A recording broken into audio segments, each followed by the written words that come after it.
.21 p.m. Eastern Time, about 7 minutes before sunset here locally on Florida's Space Coast.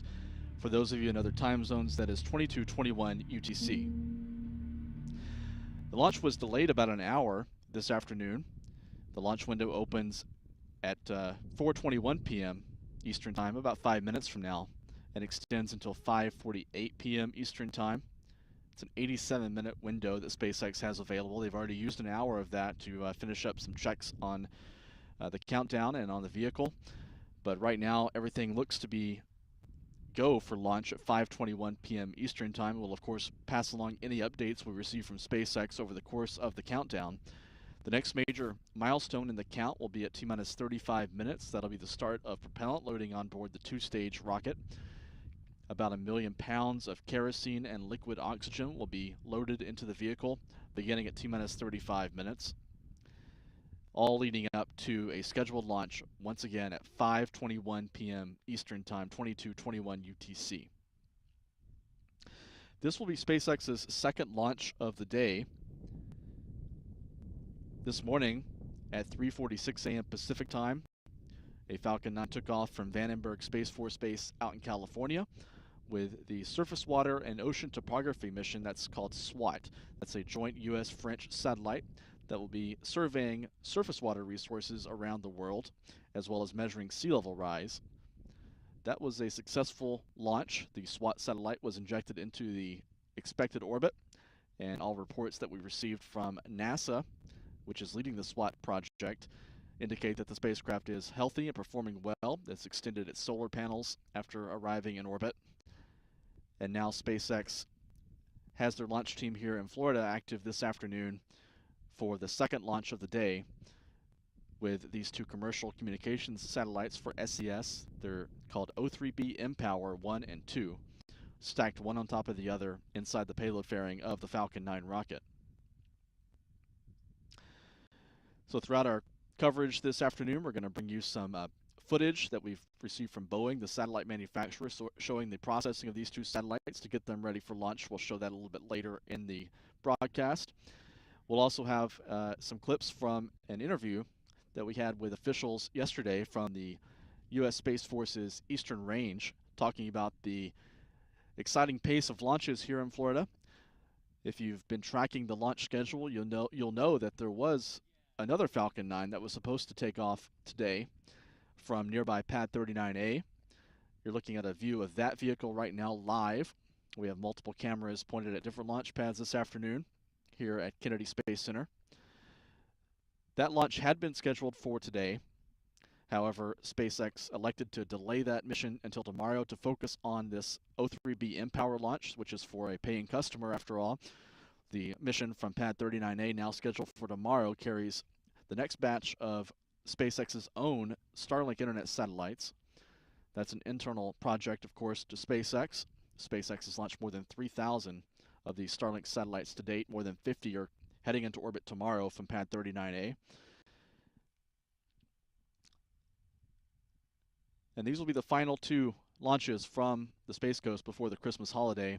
There's one more Falcon 9 launch scheduled before the end of the month, currently targeted for no earlier than December the 28th, with another batch of Starlink satellites from Cape Canaveral. But today's focus will be on Pad 40, where the O3B mPOWER 1 and 2 satellites are awaiting launch at 5:21 p.m. Eastern Time.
We're now inside of 1 hour until the scheduled launch of SpaceX's Falcon 9 rocket from Space Launch Complex 40 at Cape Canaveral Space Force Station.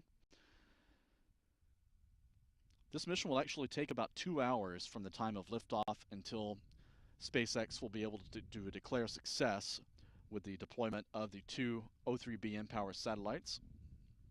Those satellites are heading for a medium Earth orbit, or MEO transfer orbit. That's an elliptical orbit that will put the satellites on a path toward a final operating orbit about 8,000 kilometers or 5,000 miles directly over the equator. This is a fairly unique orbit. You may be familiar with geostationary orbit, that's over the equator, but more than 22,000 miles, approximately 36,000 kilometers over the equator, where satellites actually orbit planet Earth in lockstep with the planet's rotation. That gives those satellites a fixed coverage zone.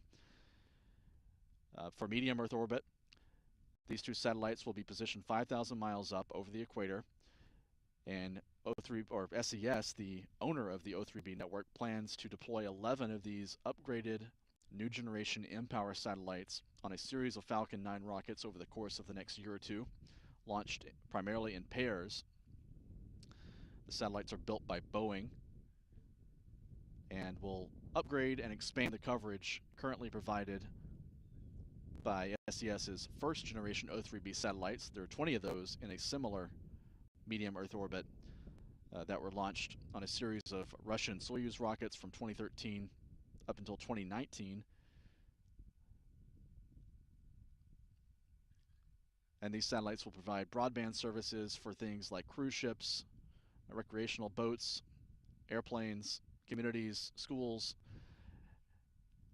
Some remote islands in the Pacific and the Caribbean and other places around the world will also utilize this broadband service provided by the O3B network.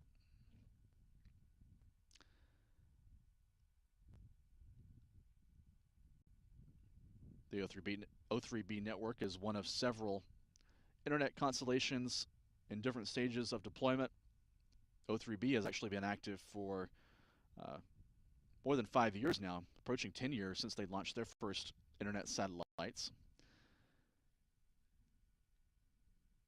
And SES says by utilizing this medium Earth orbit, they can kind of split the difference between the attributes of internet provided from geostationary satellites, which often come with high latency, but require a constellation of fewer satellites, compared to a low Earth orbit internet constellation like Starlink or OneWeb, which often require hundreds or thousands of satellites to create a distributed global network.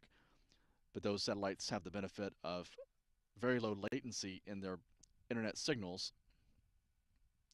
And SES has taken their bet on medium Earth orbit to sort of split the difference between those two higher and lower orbits to realize some of the latency efficiencies and improvements of lower orbiting satellites, but without the need to launch hundreds or thousands of them to create global coverage.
SpaceX's countdown is approaching T-minus 47 minutes. We're about 12 minutes away from the start of propellant loading on the Falcon 9 rocket.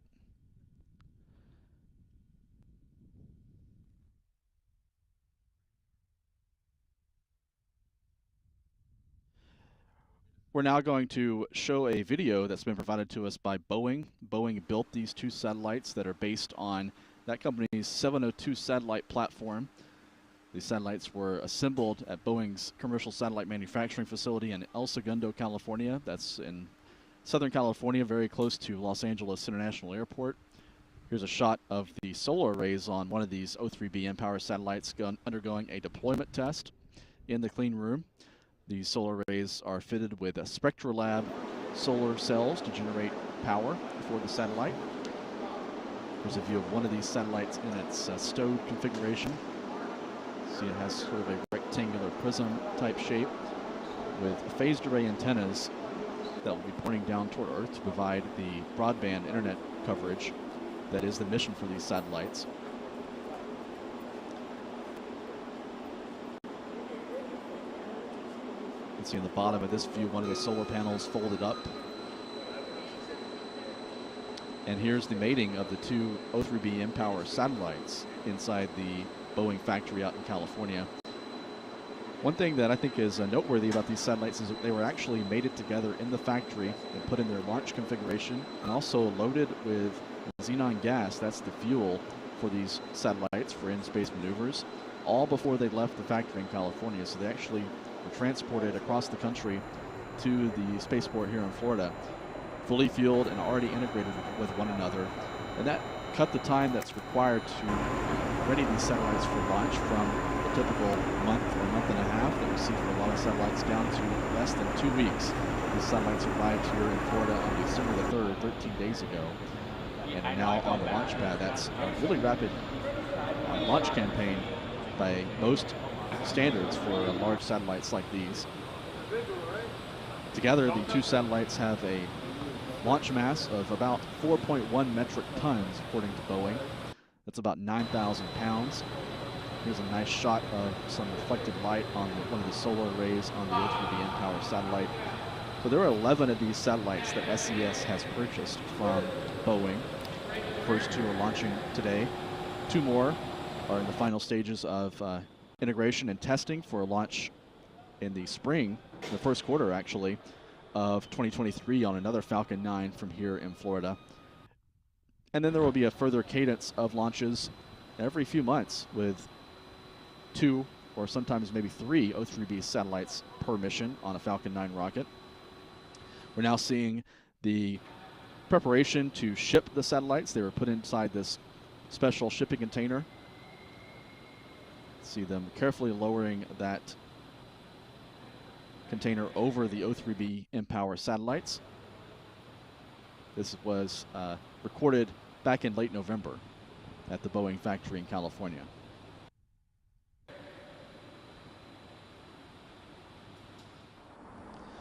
And then the spacecraft left the factory for a road trip, a very short road trip over to Los Angeles International Airport from the El Segundo factory inside this shipping container.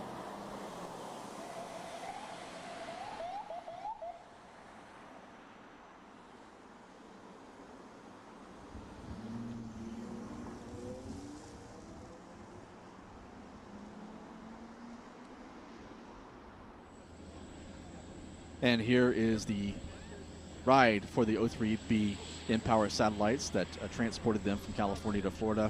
A Ukrainian-owned Antonov AN-124 cargo plane brought these two satellites from LAX airport to Kennedy Space Center to the launch and landing facility, where they arrived on December the 3rd. So here it is, loading, the Boeing teams and the Antonov teams loading these satellites and the shipping container inside the nose of the Antonov cargo plane.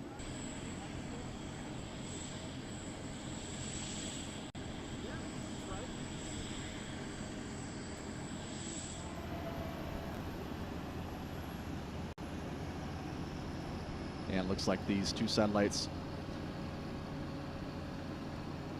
now inside the Antonov AN-124 cargo plane in this video clip from Boeing, ready for their ride to Florida, where they arrived on December the 3rd to undergo final preparations for launch on the Falcon 9 rocket. So if you were noticing the countdown clock before we went to that video clip and what it says now, the launch time appears to have changed. Looks like the current target launch time is now switched to the end of tonight's window, which is 5:48 p.m. Eastern Time, 22:48 UTC. So we're seeing that countdown clock has been adjusted. This is the countdown clock that is being fed to us here at Kennedy Space Center. And we'll await official confirmation from SpaceX. I don't see that yet.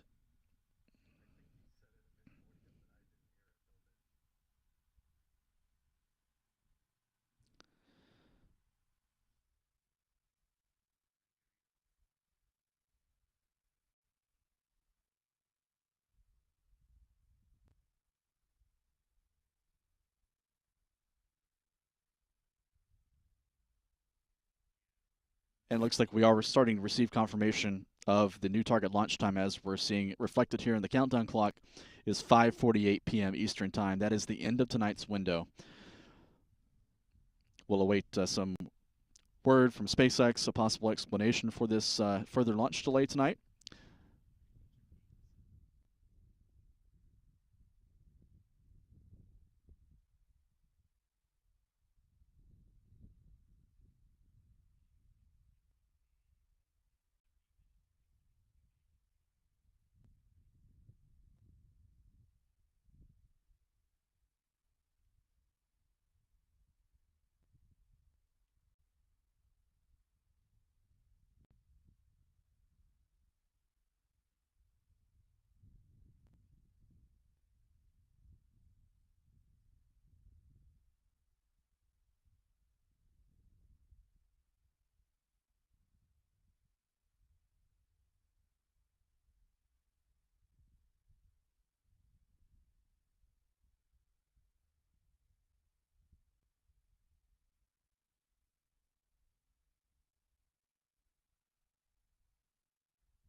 And we can now confirm SpaceX's launch director on the mission audio stream also confirmed that the launch time is switched to the end of the window, 5:48 p.m. Eastern Time. So if you're just joining us and we're expecting to see a launch either at the opening of the window at 4:21 or the updated time of 5:21, that has now been rescheduled for 5:48 p.m. Eastern Time, 22:48 UTC.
As we wait for the Falcon 9 to launch at the newly appointed T0 or launch time of 5:48 p.m. Eastern Time, let's take a look over at Pad 39A, which is now basked in sunlight.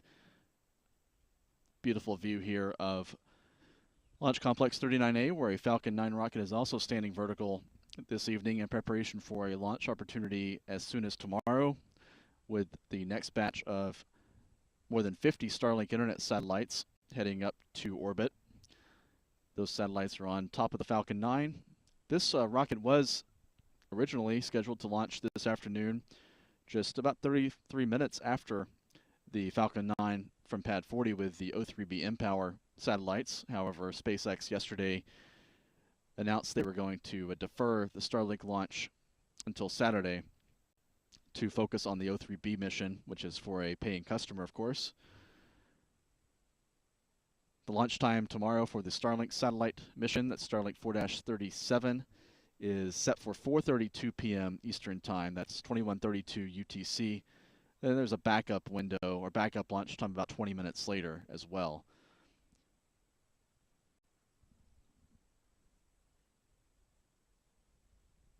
So now we're looking back once again at Pad 40, where the SpaceX is now passing T-minus 57 minutes until the updated launch time of 5:48 p.m. Eastern Time. That is the end of tonight's launch window, so any further delay would result in a scrub situation and a recycle perhaps for tomorrow, or depending on what this issue is that's holding them up, perhaps longer. But the next launch opportunity for SpaceX would be tomorrow for this O3B mission. But we haven't heard any news of a delay or scrub yet. Right now, the target launch time remains scheduled for 5:48 p.m. Eastern Time. This will be the 200th flight of SpaceX's Falcon rocket family, dating back to 2006. 191st flight of a Falcon 9 rocket in the Falcon 9 single-stick configuration. That's SpaceX's workhorse launch vehicle. SpaceX has also launched 5 Falcon 1s. That was the small class rocket that preceded the Falcon 9, now retired, as well as 4 Falcon Heavy missions, combining 3 Falcon 9 cores, booster cores together. So 199 Falcon launches in the books. Number 200 could be going tonight at 5:48 p.m. Eastern Time.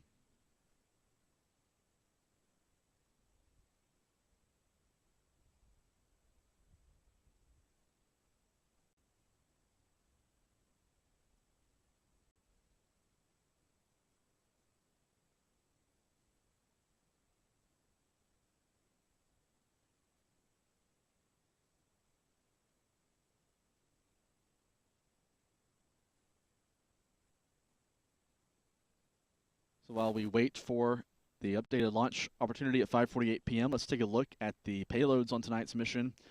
Here's a photo captured by SpaceX showing the 2 O3B mPOWER spacecraft stacked one on top of the other on the payload attach fitting, prepared for encapsulation inside the payload fairing inside SpaceX's PPF, or Payload Processing Facility, here at Cape Canaveral, Florida. These 2 satellites are owned by SES, which is one of the world's largest commercial communications satellite operators, with a fleet of more than 70 satellites in geostationary orbit, as well as 20 O3B first-generation satellites in MEO, or medium Earth orbit. The satellites we're awaiting launch for tonight are O3B mPOWER 1 and 2. These are the first 2 of at least 11 upgraded second-generation O3B broadband satellites. These were built by Boeing and based on Boeing's 702X platform. These 2 satellites have a combined launch mass, fully fueled with xenon gas, of about 4,100 kilograms, according to Boeing. It's about 9,000 pounds. These 2 satellites also are, as I mentioned, are fueled by xenon gas with all-electric propulsion systems. There is no chemical or liquid propellant on board, and that, as I mentioned earlier, helped expedite the launch campaign, cut in half the typical time it takes to ready a large satellite for launch at a launch base. The satellites will be operated in an equatorial orbit at 0 degrees inclination at an altitude of 8,000 kilometers, or about 5,000 miles. SES says it'll take until about April to reach that position, that final operational orbit, circular, 5,000 miles altitude. The Falcon 9 rocket will deploy the two satellites in a MEO transfer orbit, an elliptical orbit that stretches thousands of miles above Earth at its apogee or high point and closer to Earth at its low point. It'll take about 2 hours for the Falcon 9 upper stage to do 3 burns to inject these two satellites into that medium Earth orbit transfer orbit to prepare for deployment. The two satellites will deploy one at a time from the stack that they're in on the Falcon 9.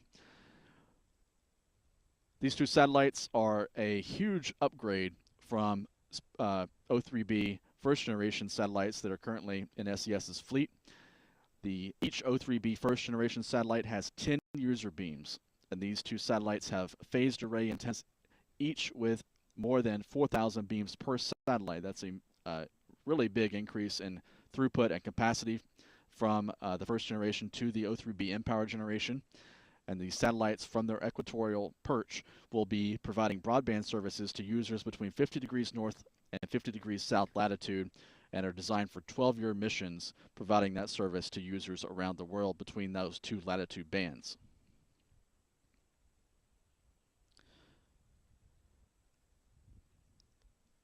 Here's an artist illustration of what the O3B mPOWER satellites look like in orbit. You can see here the illustration shows those user beams pointed down, nadir facing back toward Earth, connecting users in communities, rural communities, isolated island nations, cruise ships, airplanes, all to the internet with what SES calls fiber-like connectivity.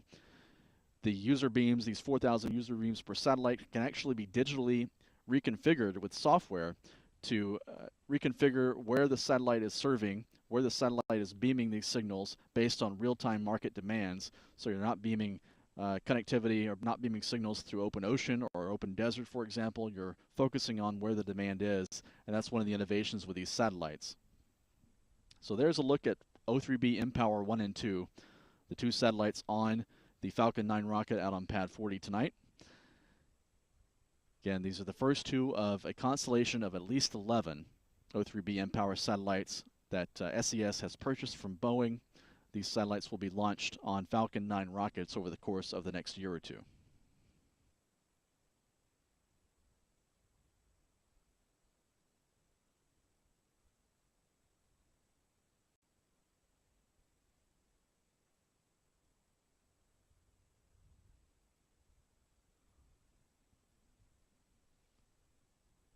SpaceX's countdown is at T-minus 50 minutes, 30 seconds.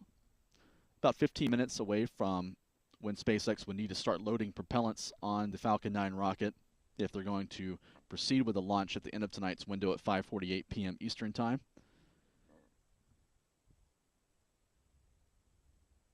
If you're just joining us, you're looking at a live shot of Space Launch Complex 40 at Cape Canaveral Space Force Station. The Falcon 9 out on the pad stands 229 feet or 70 meters in height. If you haven't done so already, please hit the like button here on our YouTube stream. That helps us gain a larger audience for our coverage. We want to bring this launch coverage to as many of you as possible, and you can help us do that by hitting the thumbs up or like button here on our stream.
Now, inside of 8 minutes until SpaceX will need to start loading propellants onto the Falcon 9 rocket to meet the launch time at the end of tonight's window, which is at 5:48 p.m. Eastern Time, 43 minutes from now.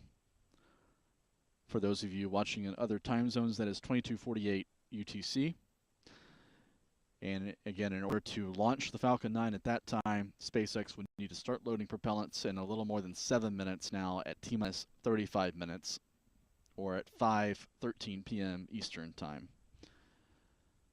So we'll stand by for any calls from SpaceX's launch director on the poll to proceed into propellant loading, if that's going to be occurring this evening.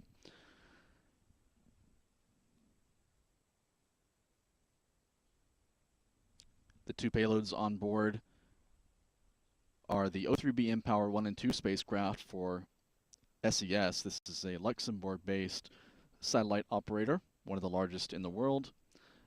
And this is for their medium Earth orbit constellation called O3B, which stands for the Other 3 Billion, which was originally conceived more than a decade ago by an entrepreneur named Greg Weiler, who established the company to provide fiber-like broadband connectivity via satellite to remote regions of the world that don't have terrestrial fiber connectivity. SES purchased O3B, and O3B is now under the umbrella of that company.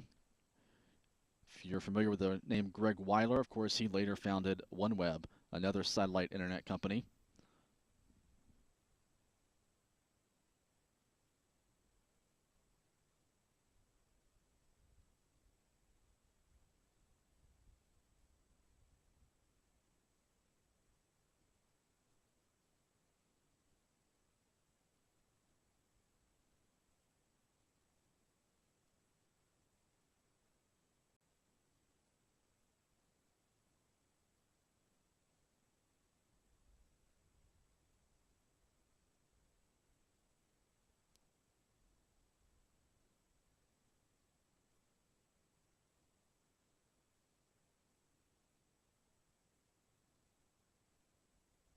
LD is go for prop load. And there's the call from SpaceX's launch director. Good news, the launch director is go for propellant loading. So propellant loading will get underway in about 5 minutes time at T-minus 35 minutes. We're now 40 minutes from the target launch time of 5:48 p.m. Eastern Standard Time, or 22:48 UTC. So that is a good sign that SpaceX is proceeding with the countdown this evening. This is the launch director with abort instructions. For non-urgent no-go conditions, brief the C or LD, and they will approve aborting the countdown. For urgent issues affecting the safety of the operation, operators shall call hold, hold, hold on the countdown net. Launch control will abort the launch autosequence immediately and proceed into the launch abort autosequence. At T-minus 10 seconds, launch control will be hands-off and relying on automated abort criteria for the remainder of the count. That's the voice of SpaceX's launch director. You may hear his voice periodically throughout the countdown, and we'll try to listen in and listen to his updates as we receive them. So the launch team is go. They've completed their electronic poll. All stations appear to be go for propellant loading and launch. The propellant loading again starts at T-minus 35 minutes. It will begin with loading of RP-1 kerosene and liquid oxygen into the first stage of the Falcon 9 rocket. In parallel with that, kerosene fuel will be loaded into stage 2. And then the fourth and final propellant tank on the rocket will be loaded beginning at T-minus 16 minutes. That's the upper stage oxidizer tank. And while the propellants are loading, SpaceX will also be flowing helium pressurant into the helium bottles on the Falcon 9 rocket. This helium helps maintain pressure inside the tanks as propellants are consumed in flight. Again, this will be the 200th launch of a SpaceX Falcon rocket. That tally includes 191 Falcon 9s after this launch. This will be the 191st Falcon 9 flight, as well as 5 Falcon 1 rockets and 4 Falcon Heavies.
Tanks venting for prop load.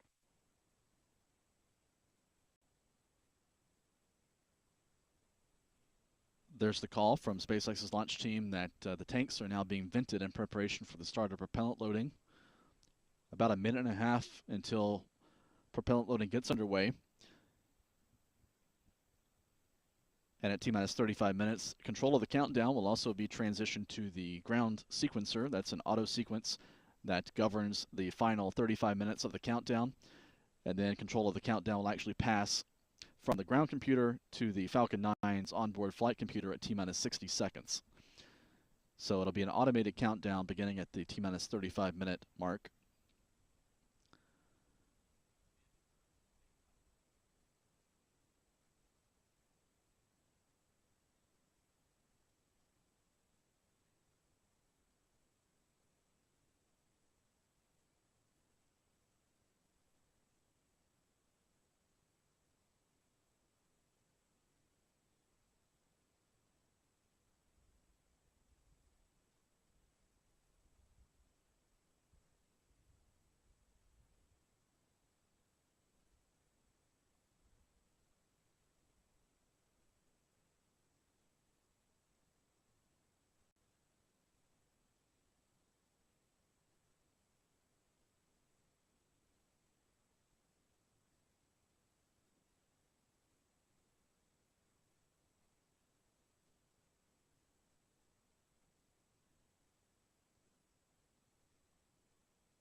Launch auto sequence has started.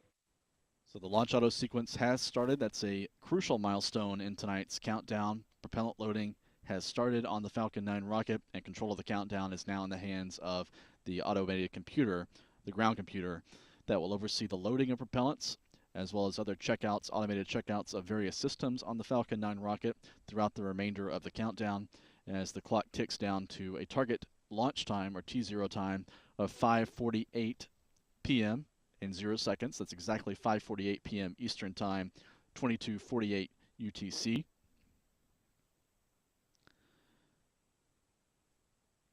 This will be the 55th launch, 55th space launch attempt from Florida Space Coast this year. That is a record, more than 20 launches more than the previous record for a calendar year. And SpaceX has 2 more to go from the Cape before the end of 2022.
As I mentioned, tonight will be the 55th space launch attempt of the year from Cape Canaveral Space Force Station, or Kennedy Space Center. This figure includes launch attempts and launches by SpaceX, that's responsible for the lion's share of the launches this year, as well as United Launch Alliance, and then there were 2 space launch attempts. Both were failures by the small sat launch company Astra earlier in the year as well, so that adds up to 54.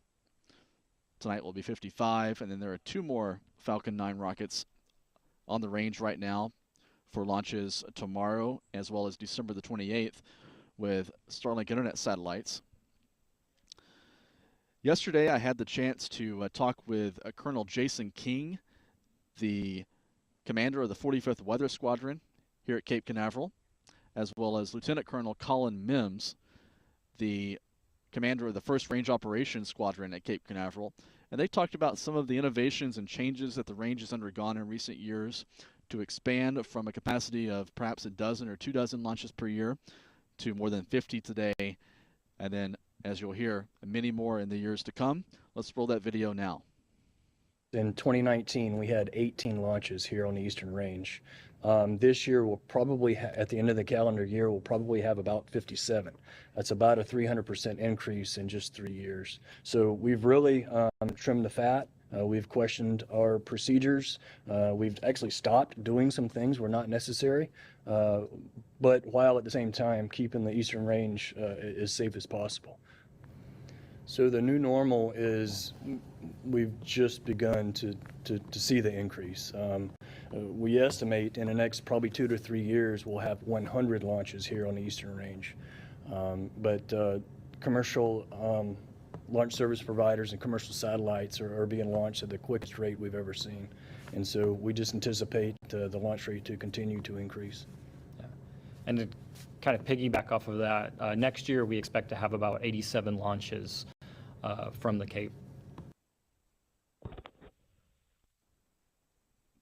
That was Colonel Jason King, the commander of the 45th Weather Squadron, and Lieutenant Colonel internal power and go for launch.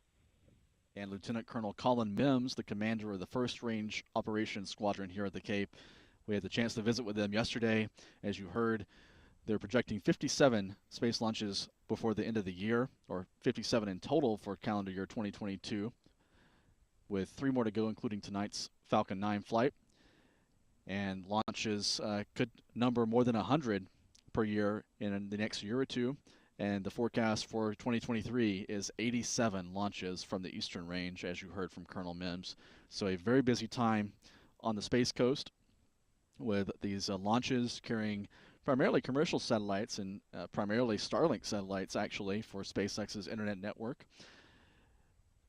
Tonight's mission, another pair of commercial satellites for SES. The O3B mPOWER 1 and 2 spacecraft are out on pad 40.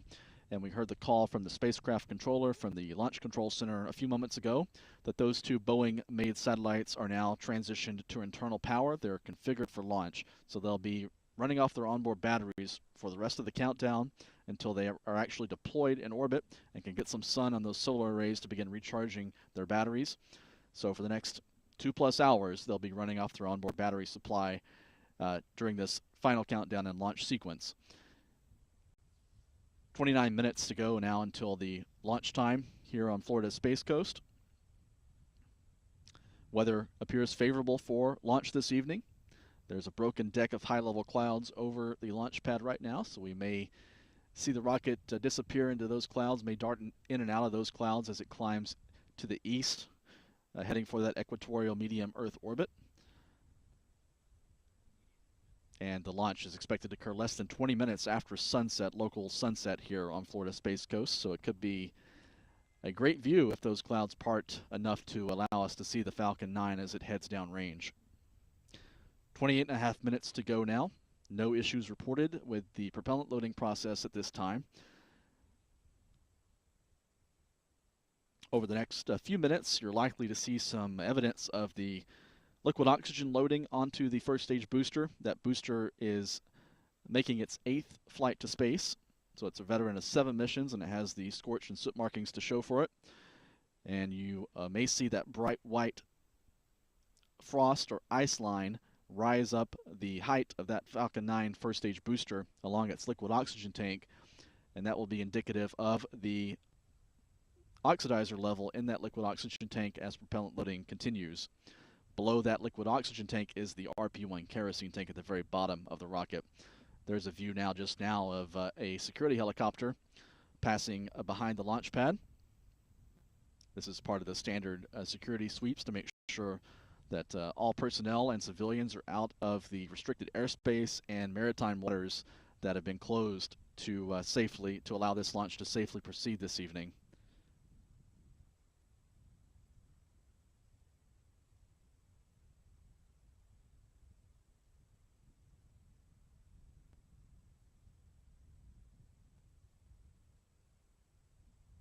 T-minus 27 minutes and counting. Again, in parallel with Propellant loading, helium pressurant should now also be flowing into the Falcon 9. Those are being flowed into high-pressure storage tanks, storage bottles called COPVs, composite overwrapped pressure vessels.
SpaceX's countdown is approaching T-minus 24 minutes.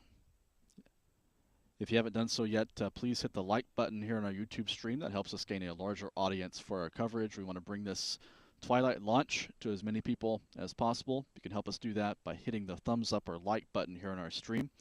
Also, if you want to support our coverage, you can join our YouTube channel. Depending on which membership level you select, you can gain access to bonus members-only video features from our coverage of the space industry and our coverage of launch activity here on Florida Space Coast. You can also support our coverage in the Super Chat. You can contribute that way to help us continue and maintain and expand our coverage. Again, you heard moments ago, the next few years, a lot of launches coming down the pike, 87 potentially next year, and potentially 100 per year in years later this decade. And we want to be around to support that and help continue to bring our standard of coverage to you. In order for us to do that, we need a little bit of your support, and that support goes a long way if you become a member of our YouTube channel or contribute in our Super Chat.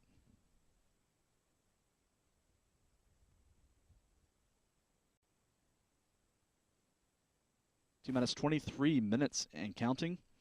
This time the upper stage tank, the upper stage kerosene tank, is nearing its flight level. That loading on the second stage RP1 kerosene tank will wrap up in about 2.5 minutes or so.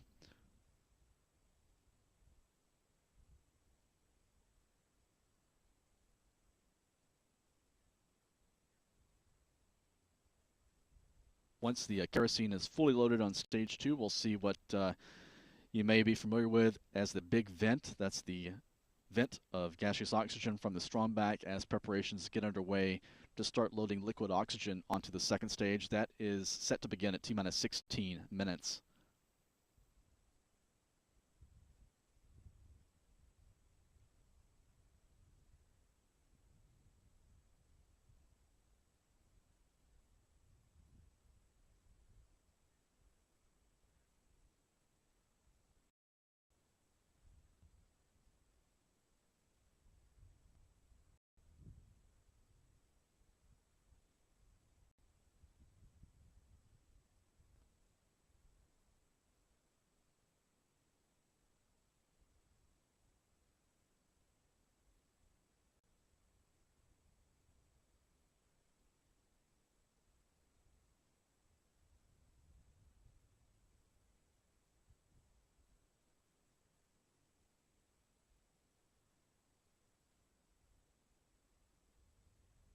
Now about a minute away from that next big visual milestone in the countdown, which will be the big vent of gaseous oxygen from the Falcon 9's strongback out at pad 40.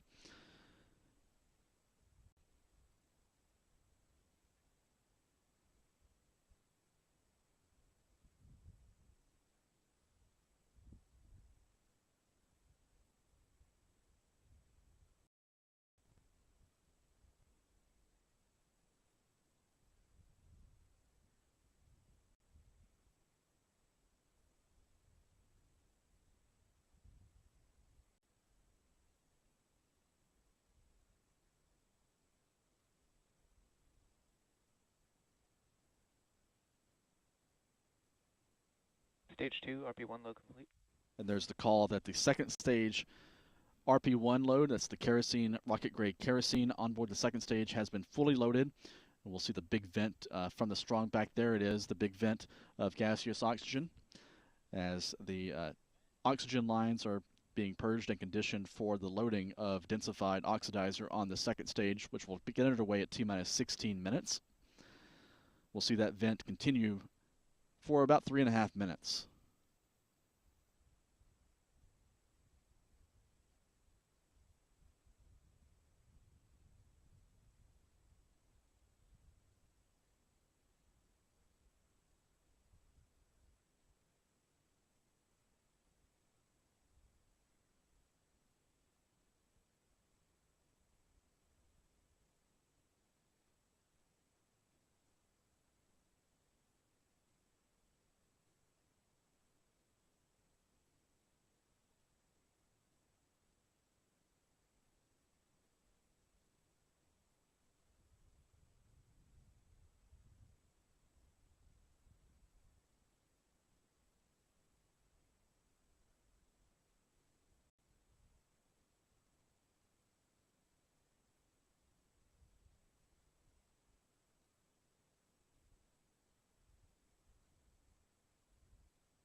We're now seeing that big vent, that gaseous oxygen vent from the strongback terminate as SpaceX moves on to the next phase of the countdown, which is the loading of densified liquid oxygen onto the second stage. The second stage kerosene tank already Start of full. stage 2 LOX load. And there's the call from SpaceX's launch team that the LOX load, liquid oxygen load on stage 2 has begun. Here's a look at some of the major countdown milestones this evening. We've already passed a few of these. At T-minus 35 minutes, the propellant loading began. At T-minus 16 minutes, just a moment ago, the liquid oxygen loading began on the second stage. Coming up next at T-minus 7 minutes will be the start of thermal conditioning or chill down of the 9 Merlin 1D engines on the bottom of the first stage. Each of these engines will be conditioned for flight by flowing a small amount of super cold cryogenic liquid oxygen through some of the engine plumbing into that engine compartment to protect against the thermal shock of the more rapid flow of super cold propellants at engine startup. At about 5.5 minutes, the first stage of the Falcon 9 should be fully loaded with its supply of kerosene fuel. At about 4.5 minutes, the strongback will begin retracting to an intermediate angle of about 1.5 degrees from the Falcon 9 rocket. And then at T-minus 2 minutes, we should hear calls that the first and second stages have been fully loaded with their liquid oxygen. And at that point, SpaceX will have a fully loaded, fully tanked 1.2 million pound Falcon 9 rocket on pad 40. And at T-minus 60 seconds, control of the countdown will transition from the ground computer to the Falcon 9's onboard computer. At T-minus 45 seconds, the SpaceX launch director will give their final go for launch. And in parallel with that, around the same time, the vent valves on the Falcon 9 will be closed for flight, allowing pressure to build up in those 4 propellant tanks. And then at T-minus 3 seconds, the engine controller will give the command to ignite the 9 Merlin 1D engines. They'll throttle up to about 1.7 million pounds of thrust. The computer on the Falcon 9 will run those engines through a very quick automated health check. And if everything checks out, the command will be issued to open hydraulic clamps at the very bottom of the Falcon 9 rocket to allow this 229-foot-tall vehicle to begin its climb to space with the O3B mPOWER 1 and 2 satellites on the way to a medium Earth orbit. After liftoff, the Falcon 9 will be heading on a trajectory due east from Cape Canaveral, targeting this equatorial medium Earth orbit. Here's a ground trace map. The red line shows the approximate track of the Falcon 9 as it heads east out over the Atlantic Ocean. We've also labeled the location of the drone ship, a shortfall of gravitas, about 420 miles, about 670 kilometers downrange from the Cape. That vessel is holding position for landing of the first stage about 8.5 to 9 minutes after launch. A little further downrange, SpaceX has a recovery boat in the Atlantic Ocean to retrieve the 2 halves of the payload fairing, which will be jettisoned from the rocket a few moments after the booster separates to begin its descent. The fairing will descend in 2 segments, 2 sections under parachute for splashdown for recovery by the SpaceX recovery team.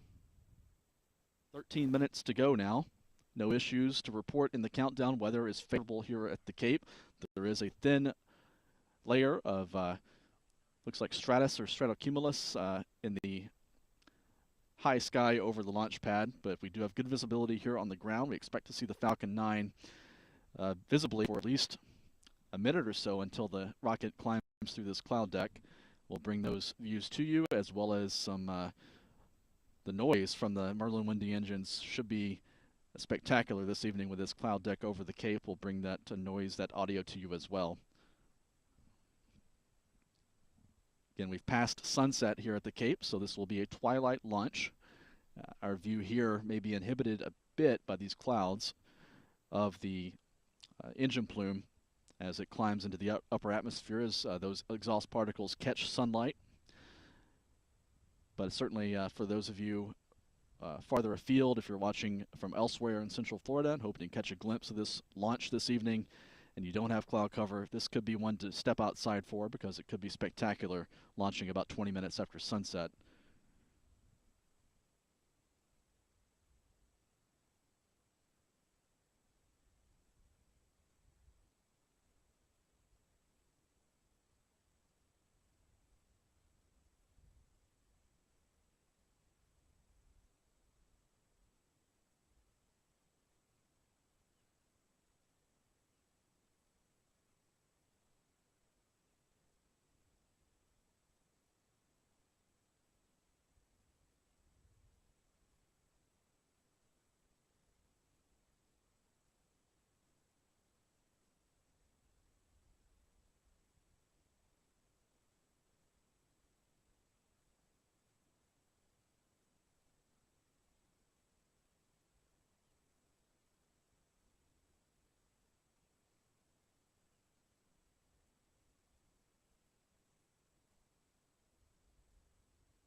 Countdown clock just passed T-minus 9 minutes and counting. This is a fairly quiet part of the countdown, but activity will pick up at T-minus 7 minutes with the chill down of the Merlin 1D engines. That's the thermal conditioning procedure on the first stage engines that begins at T-minus 7 minutes. And that will be followed a minute or 90 seconds later by the termination of kerosene or RP1 fueling on the first stage.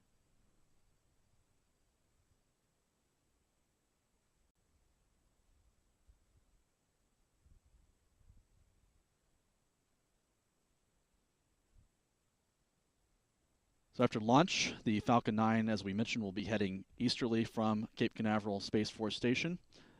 It's a pretty standard profile for the Falcon 9 in the early phases of the flight. The booster stage will detach about 2.5 minutes and begin its maneuvers to target a landing on the drone ship, a shortfall of gravitas about 9 minutes after launch. The payload fairing will separate 3 minutes 22 seconds into the flight.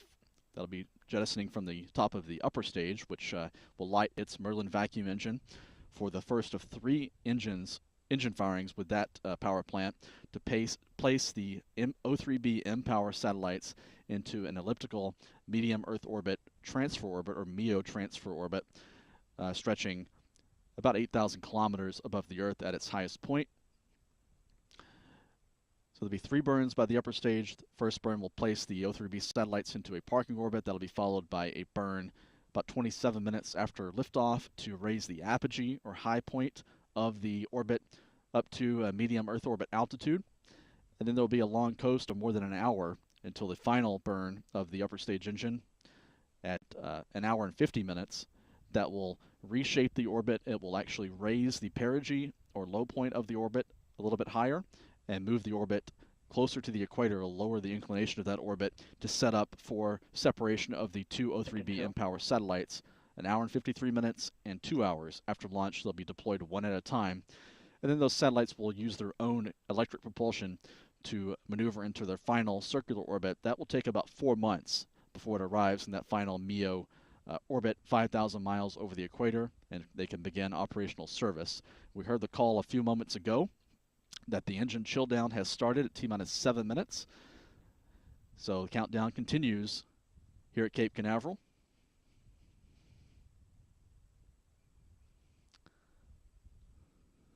Stage 1, RP1 load complete. And there's the call at T-minus 6 minutes, 10 seconds that the RP1 load is complete on the first stage. So the Falcon 9 has received its supply of about 46,000 gallons of rocket-grade, highly refined kerosene. This hydrocarbon fuel will feed the Merlin engines on the first stage, as well as the Merlin vacuum engine on the second stage.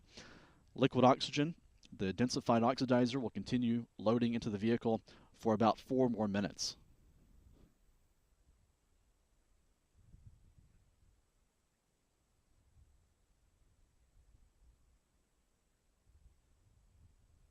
T-minus 5 minutes, 30 seconds. As we've just heard the completion of RP1 loading on the Falcon 9. The booster has now been fully fueled with its kerosene supply. Here's a look at the flight history of that booster. This is booster 1067. It's flown to space 7 times before, going for number 8 tonight. It debuted back in June of 2021 with a space station cargo mission, a Dragon flight to the space station. It's launched 2 astronaut crews, Crew 3 and Crew 4 for NASA, as well as the Turksat 5B communications satellite, another space station cargo mission, CRS-25, a Starlink mission back in September, and most recently, in early November, Eutelsat's Hotbird 13G communications satellite rode this booster to space. It's been refurbished and is back on the pad for another launch number 8 for booster 1067 tonight. Now 4.5 minutes from liftoff, the Strongback out at pad 40 has begun the process of retracting. That begins by opening clamps that encircle the upper stage. Strongback lower. And we've heard the call that the Strongback lower has started. It'll recline to an angle of about 1.5 degrees. And then at liftoff, that Strongback will actually recline further to clear the way for the Falcon 9 to begin its vertical climb off the pad.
Stage 1, LOX load complete.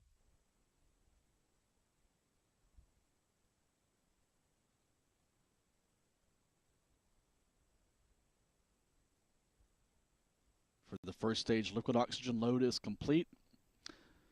Liquid oxygen loading will be terminated on the upper stage momentarily. This is done by closing the fill and drain valves to secure those tanks for flight. And then in the final 60 seconds, the tanks will be brought up to flight pressure. 2.5 minutes to go for this twilight launch of SpaceX's Falcon 9 rocket from Space Launch Complex 40 at Cape Canaveral, Florida.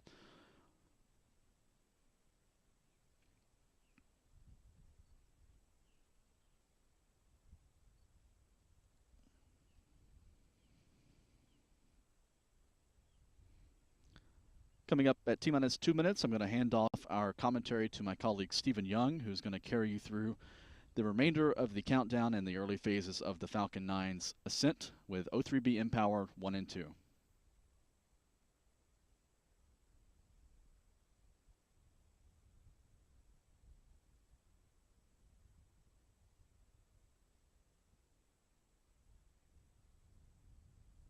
Stage 2, LOX load complete.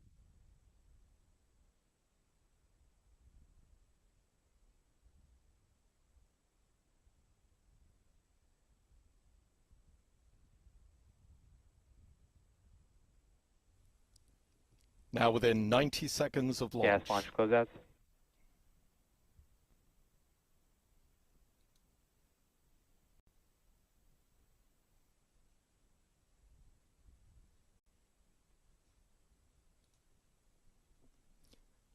T-minus 1 minute, the Falcon 9's onboard computer is going to run through a final sequence of pre-launch checks.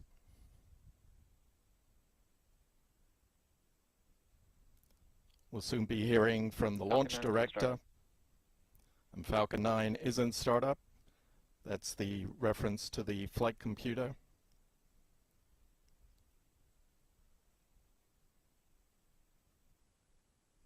LD, go for launch. And there is the launch director's go for launch, approaching T-minus 30 seconds.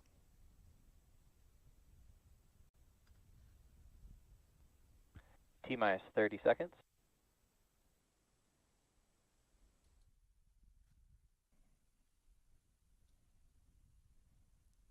T-minus 15 seconds. 10, 9, 8, 7, 6, 5, 4, 3, 2, 1, 0. Ignition and liftoff. Liftoff of the Falcon 9 with O3B mPOWER 1 and 2 for SES.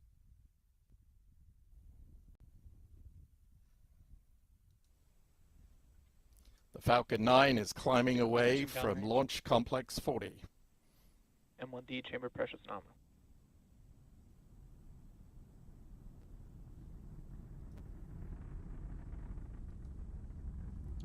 Beginning to hear the roar of the Merlin engines.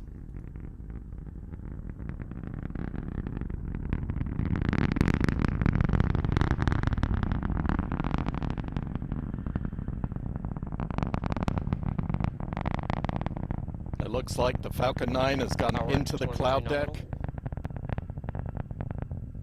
We'll see if we can reacquire it with our camera.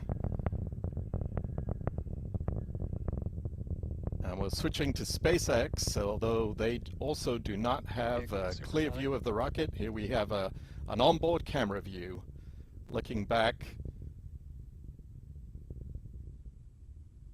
And the SpaceX feed comes with about a 20-second delay. Next cue. The rocket has just passed through the period of maximum dynamic pressure.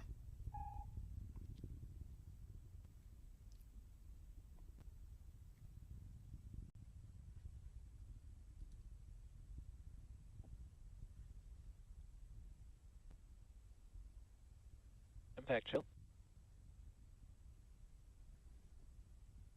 Now a minute and a half into flight.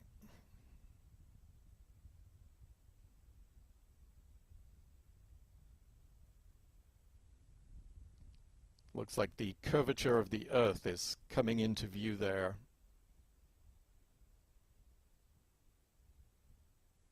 As the Falcon 9 heads east away from the sun.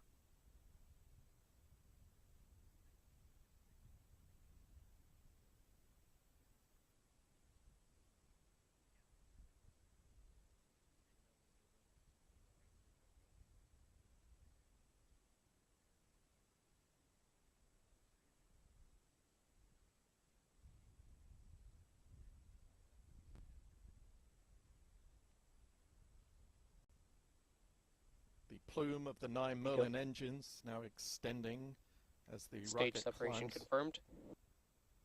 We got verbal confirmation of stage separation. We're waiting for visual confirmation. The stream, as I said, comes with a 20-second delay on this video. And there we have it, visual confirmation of stage separation. An ignition of the MVAC engine on the second stage.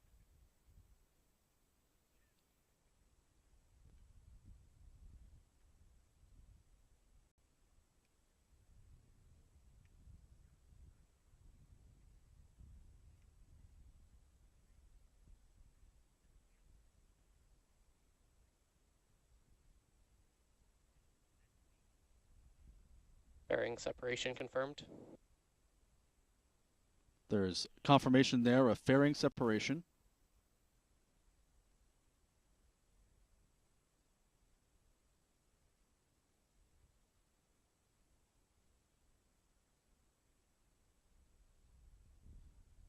So we've heard confirmation of payload fairing separation. This is Stephen Clark again at Kennedy Space Center, back live with you. It was a spectacular launch. Acquisition of signal, Bermuda. Had about 45 seconds of visibility until the Falcon 9 flew into that cloud deck over the Cape.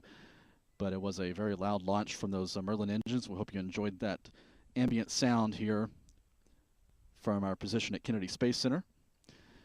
So the first stage is beginning its descent back toward the drone ship, a shortfall of gravitas. That's parked about 420 miles, 670 kilometers east of the Cape. We're showing some video from SpaceX's onboard cameras. On the left is a view from the first stage booster pulsing those cold gas thrusters. That's used to control the pointing attitude of the booster as it's making its descent. Actually, it's still in space right now at 126 kilometers altitude. It'll be making its descent back into the atmosphere in the next couple of minutes. You can see that first stage is now in sunlight, so it's that sunlight is eliminating that cold gas exhaust from those thrusters. A very spectacular view. You can see the 4 titanium grid fins there have also extended.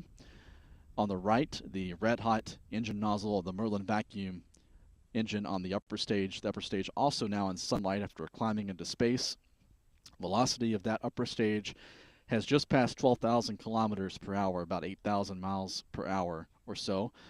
First stage now making its descent. It's reached its apogee, the highest point on the left-hand side of your screen.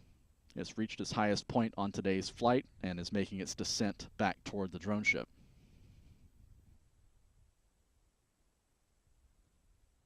Again, this is the 200th launch of a SpaceX Falcon rocket.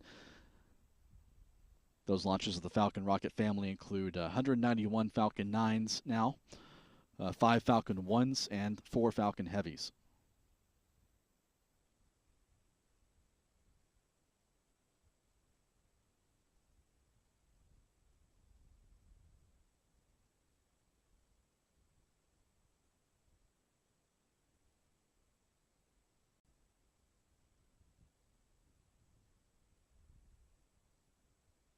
Six minutes, 22 seconds into the flight. Next thing we'll see is the ignition of 3 of the Merlin engines for this entry burn to slow down for re-entry back into the atmosphere.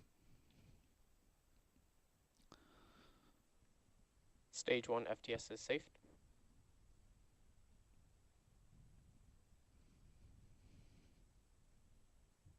Stage 1 entry burn startup. We've heard now verbal confirmation of stage 1 entry burn ignition. We're awaiting visual confirmation. This SpaceX video feed comes with 15 seconds or so of a lag, and there's the visual confirmation that engine plume Very apparent, 3 Merlin engines firing. Stage 1 entry burn shut See down. the velocity decreasing rapidly. On the lower left, you can see the velocity of the booster now under 7,000 kilometers per hour, and this braking burn is about to be complete. And there's engine cutoff, entry burn complete.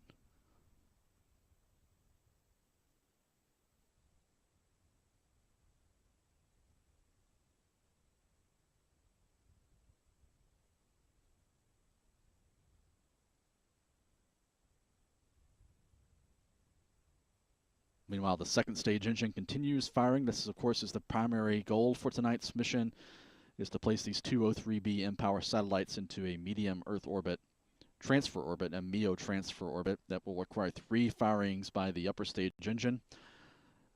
But right now, in the next minute or so, we expect to hear and hopefully see Stage 2 FTS is safe. confirmation of the first stage booster making its landing on the drone ship.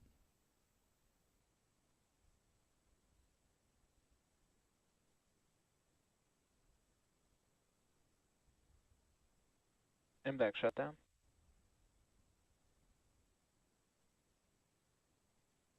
We've heard confirmation verbally from launch control of shutdown of the Merlin vacuum engine.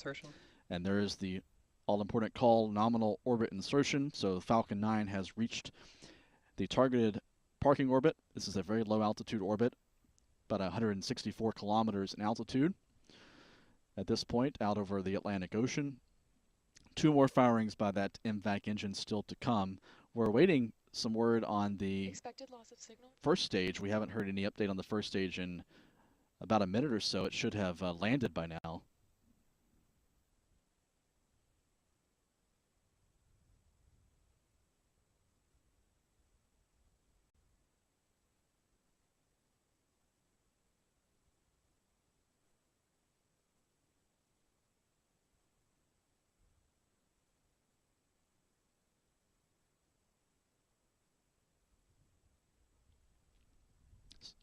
T plus 9 minutes 24 seconds. So the second stage of the Falcon 9 is now orbital with the 2 O3B mPOWER satellites. We haven't heard any update on the status of the first stage booster, which should have landed on the drone ship nearly 2 minutes ago now, 1 minute 50 seconds ago per the SpaceX timeline.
So now T plus 11 minutes 25 seconds into the Falcon 9 flight with O3B mPOWER 1 and 2.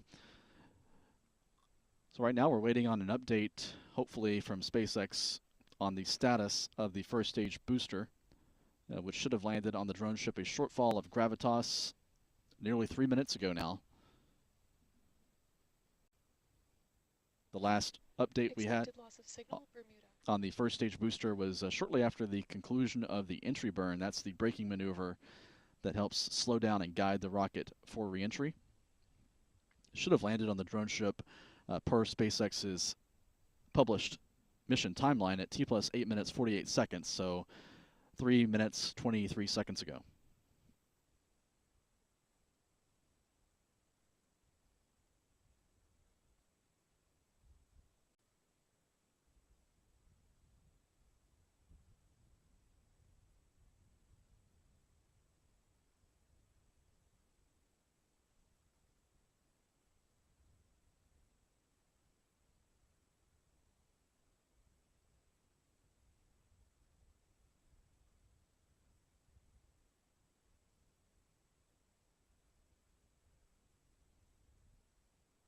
Stage 1 landing confirmed.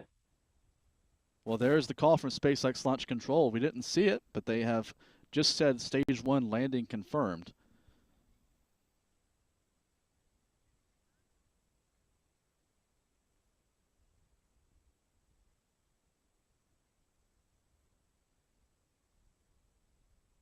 So now we're seeing views from the drone ship. The first stage is on the deck, and we see some vapor there in this view of the Falcon 9 booster. So we're not sure what exactly we're seeing, but we do see the booster on the deck of a shortfall of Gravitas, one of SpaceX's 3 rocket landing recovery ships. This is booster 1067, so it's made its 8th flight to space and back successfully tonight. This is a booster that's launched 2 different astronaut crews for NASA, Crew 3 and Crew 4, as well as 2 resupply missions to the International Space Station. It also launched Turkey's Turksat-5B communications satellite. It launched the Hotbird 13G TV broadcasting satellite for Eutelsat and has launched a Starlink mission for SpaceX. And now flight number 8 tonight did its job placing or sending the O3B mPOWER 1 and 2 satellites on the way toward their ultimate perch in a medium Earth orbit about 8,000 kilometers, 5,000 miles over the equator. So we had to wait a little bit longer than we normally do for confirmation of the first stage landing. Don't know what that issue was, if there was some kind of communications glitch or something else that caused that delay. We obviously didn't see any live video of the landing as we normally do.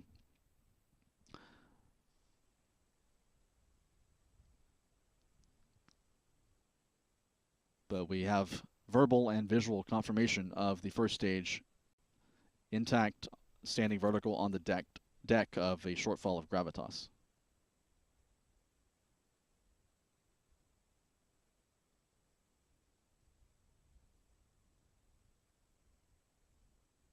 About 12 minutes away from the next milestone on tonight's mission, which will be the restart of the Merlin vacuum engine on the second stage.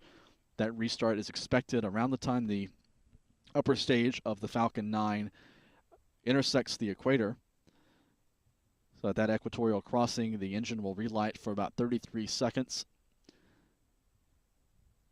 And that burn will actually reshape the orbit. It'll raise the apogee or high point of its current low orbit up closer or close to its ultimate operating altitude of 8,000 kilometers or 5,000 miles for these O3B mPOWER satellites.